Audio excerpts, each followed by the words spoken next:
महाराज कहने लगे, हे ऋषिवर, प्रीति सौनक चित्ते ते यतो वचमी विचार्य च। हे सौनक जी, तुम्हारे हृदय के बीच में भगवान के प्रति अटूट भक्ति हो सकता है, इसलिए आप निश्चिंत रहिए।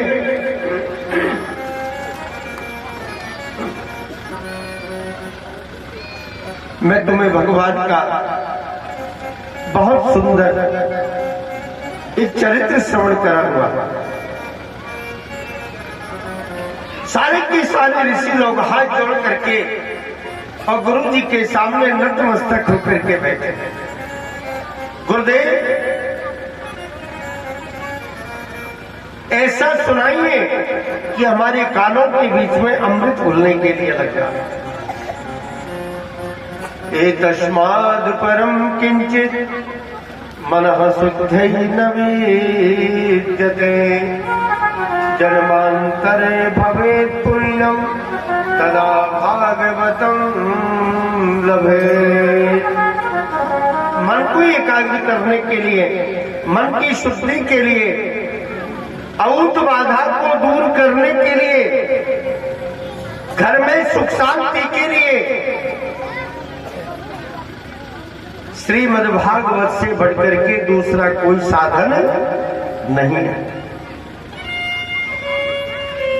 लेकिन अब भागवत जी कैसे होगी, कैसे सुनने को मिलेगी? लोग कहते हैं, बोले जी होना चाहिए पैसा। ध्यान दीजिए,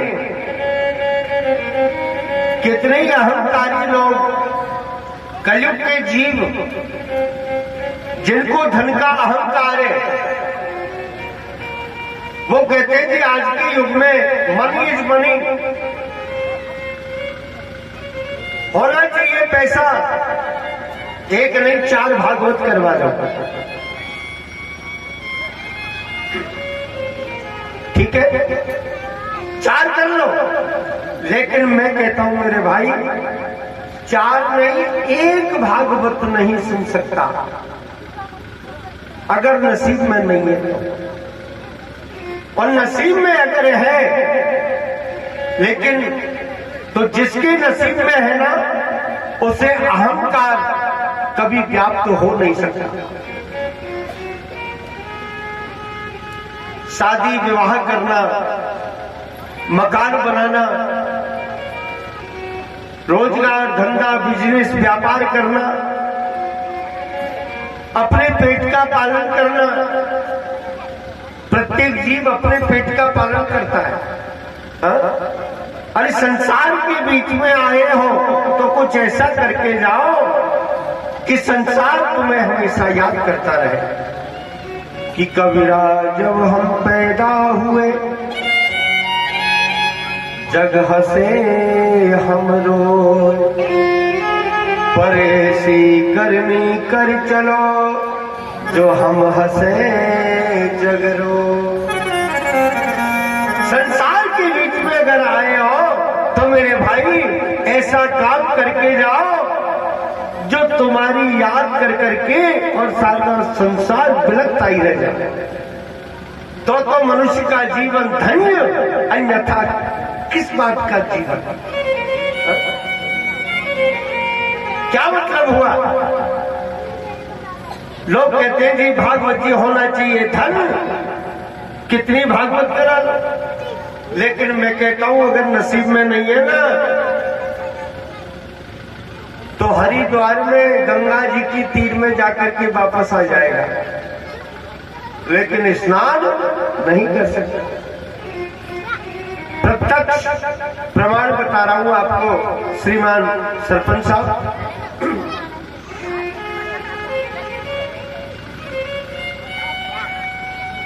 नारायणपुर टटवाड़ा से 4 बस हरिद्वार के लिए बुक करवाई लोगों ने। बोले भाई सारे लोग तीर्थ यात्रा करने जाते हैं, अपन के भी चलो तीर्थ यात्रा। तो सबने पर्ची कटवा ली, 4 बस बुक हो गई टटवाड़ा से।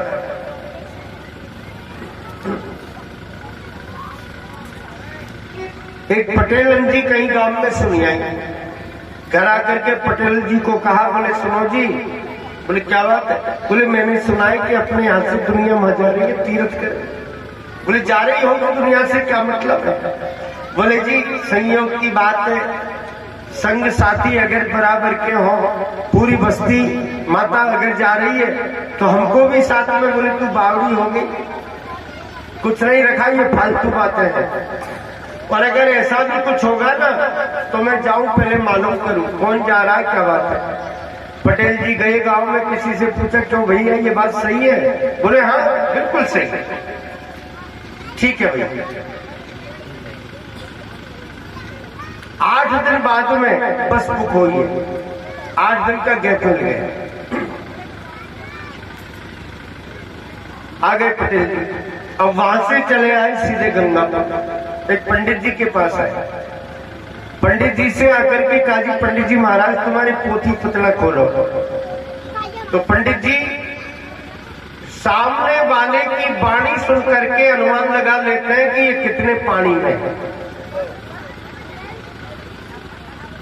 पता लग जाता है सामने वाले की वाणी से कि ये धन्यवाद देने के योग्य है या ये अहंकारी है, ये कहां से बोल रहा है, कैसे बोल रहा है, इसके मन में श्रद्धा है या अहंकार है। पंडित जी का रात भर का यही काम, आकर के कोई रामा श्यामा नहीं, जय श्री राधे जय श्री कृष्णा कुछ नहीं।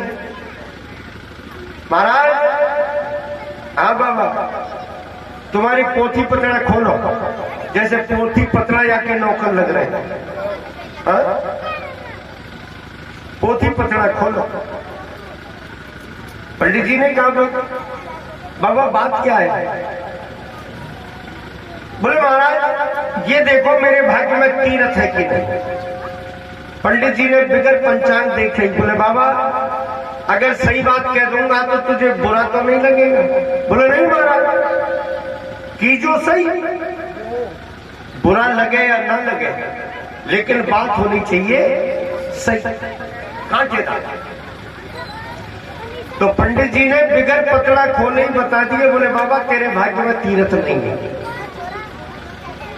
अब तो बाबा तिल मिलाने लग गए। बोले पंडित जी ये कोई तुम्हारी बात नहीं हुई, मैं इतनी दूर से आया हूं तुमको पंचांग खोलने में जोर आ रहा है। बोले बाबा तेरा प्रश्न ऐसा है तो ये प्रश्न जो पंचांग में लिखा है ना वो मेरी जीभ के ऊपर बैठा हुआ है, इसलिए मैं जो कह रहा हूं ना वही पंचांग है, ये समझ। नाराज होकर के चले। 8 दिन बाद में जाएगी गांव की बस्तों, ठीक है। उसी दिन लौट करके वापस गया, घरवाली को जाकर के कहा कि ला परामठे बना दे, तैयार कर दे। बोले जी अभी तो 8 दिन है। अरे बोले तू बाद में देखियो, पहले मैं जाऊं, बात मेरी है। घरवाली ने बहुत हाथ जोड़े, बहुत निवेदन किया, बहुत प्रार्थना करी, लेकिन पटेल जी नहीं माने। बोले ठीक एक बार मैं जाके। परिणाम ये हुआ वो व्यक्ति देहरादून में बैठ करके और हरिद्वार चला गया। एकदम प्रत्यक्ष बात नहीं है, कोई दृष्टांत नहीं है, कोई चुटकला मत समझना इसको, है ना। ये प्रत्यक्ष बात है। हरिद्वार पहुंच गया देहरादून से, और जैसे ही हरिद्वार पहुंचा हर की पैड़ियों पे पहुंच गया। वहां जाकर के पगड़ी बांधता था, पगड़ी उतार करके नीचे रखी, कुर्ता खोल दिया, बनियान उतारी, धोती की लांग चढ़ाई, उघाड़ा हो गया घाट पे जाकर के, और चारों तरफ घूम करके देखने लगा।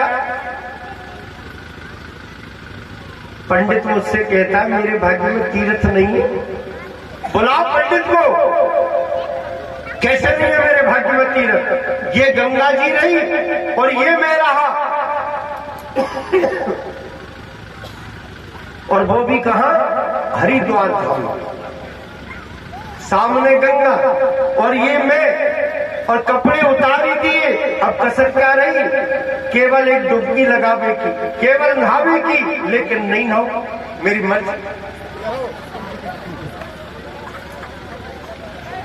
वापस अपने वस्त्र धारण कर लिए, पगड़ी वैसे के वैसे माथे पे रख ली। 1 बजे वहां से देहरादून फिर रवाना होती है दोपहर। उस देहरादून से बैठ करके वापस सुबह 4 बजे पंडित जी के दरवाजे को जाकर के खटखटा दिया। रात को 4 बजे पंडित जी बोले कौन है भैया? बोले पंडित जी दरवाजा खोलो।